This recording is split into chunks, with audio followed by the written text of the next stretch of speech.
शिवसेना उद्धव बाळासाहेब ठाकरे पक्षाच्या वतीने आज आमच्या सगळ्या पदाधिकाऱ्यांच्या वतीने पेट्रोलचे 3 रुपये आणि डिझेलची 3 रुपये दरवाढ झालेली आहे आणि त्याचबरोबर CNGची काही दिवसापूर्वी दरवाढ झालेली आहे, गॅसची दरवाढ झालेली आहे आणि या सगळ्याचा निषेध करण्यासाठी आम्ही हे आंदोलन करतो आहे.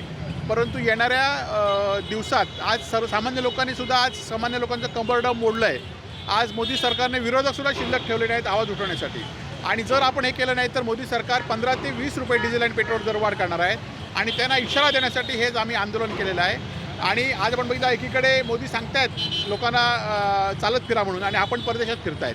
आज काही मंत्री EV कारचं सांगतायत, परंतु आपण 25-25 गाड्या घेऊन या जिल्ह्यामध्ये आपण काल बघितलं असेल सगळे मंत्री आमदार फिरतायत आणि या सगळ्याचा निषेध म्हणून आम्ही आंदोलन केलेलं आहे. आणि येणाऱ्या काळामध्ये संपूर्ण सिंधुदुर्ग जिल्ह्यात आणि महाराष्ट्रात सुद्धा आंदोलन शिवसेना उद्धव बाळासाहेब ठाकरेंच्या वतीने होईल की जेणेकरून पुढची दरवाढ तरी रोखली पाहिजे.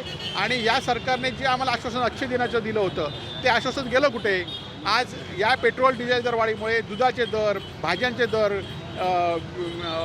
बिल्डिंग मटेरियलचे दर हे सगळे वाढलेले आहेत आणि त्यामुळे सामान्य लोकांचं कंबरडं या ठिकाणी हंगामात मोडलेलं आहे. राजू शेट्टी यांचा मोर्चा निघतोय मुंबईमध्ये आंबा काजूच्या नुकसानीसंदर्भात. मात्र या संदर्भात पालकमंत्री नितेश राणेंना विचारलं असता त्यांनी असं म्हटलं की हा मोर्चा जो आहे तो शिवसेना उद्धव बाळासाहेब ठाकरे पक्षाचा आहे. नाही, खरोखरच आमचा आहे, कारण उद्धव बाळासाहेब ठाकरे पक्षाच्या वतीनेच आम्ही ह्या लोकांचे जे प्रश्न आहेत त्याच्या प्रश्नाविरुद्ध आम्ही आवाज उठवणार आहोत.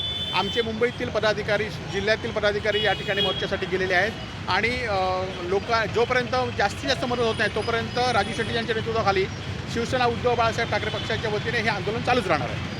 पंतप्रधान मोदी यांनी आवाहन केलं होतं की पेट्रोल आणि कमी वापरा, त्यानंतर EV कार आणि ताकदल्या गाड्या बऱ्याच मंत्र्यांनी देखील महाराष्ट्रात कमी केल्या. आपण बघितलं पण काल EV कारचे एकाच मंत्र्याकडे 2 मंत्र्याकडे एकाच नंबरच्या EV कार होत्या आणि आज कालच या जिल्ह्यामध्ये आमदार, खासदार आणि पालकमंत्री होते, 25-25 गाड्या घेऊन फिरत होते आणि त्यामुळे मोदींच्या ह्याला कसं आश्वासन. आणि आपण आशिष शेलारने बघितलं असेल कशी खिल्ली उडवली आहे, त्यामुळे लोक खिल्ली उडवत आहेत, आपण परदेशात जात आहेत आणि लोक रस्त्यावर आता लोकांचा उद्रेक कधीतरी या भविष्यात या ठिकाणी होईल. पेट्रोल डिझेलचे भाव वाढले, मात्र पेट्रोल डिझेल सुद्धा नाही, आज आपण बघितलं असं की इथले जिल्हाधिकारी, इथले पालकमंत्री सातत्याने सांगतायत की जिल्ह्यामध्ये पेट्रोलचा तुटवडा नाही, परंतु एकाही पंपावर असं नाही की पेट्रोल आहे उपलब्ध.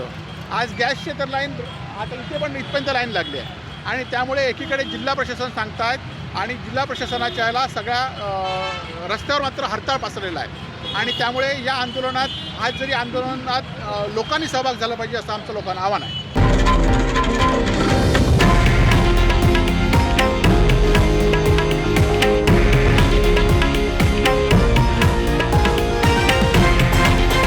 हे आहे देशातील नंबर 1 न्यूज नेटवर्क आणि आपण पाहत आहात TV9 मराठी, एकमेव.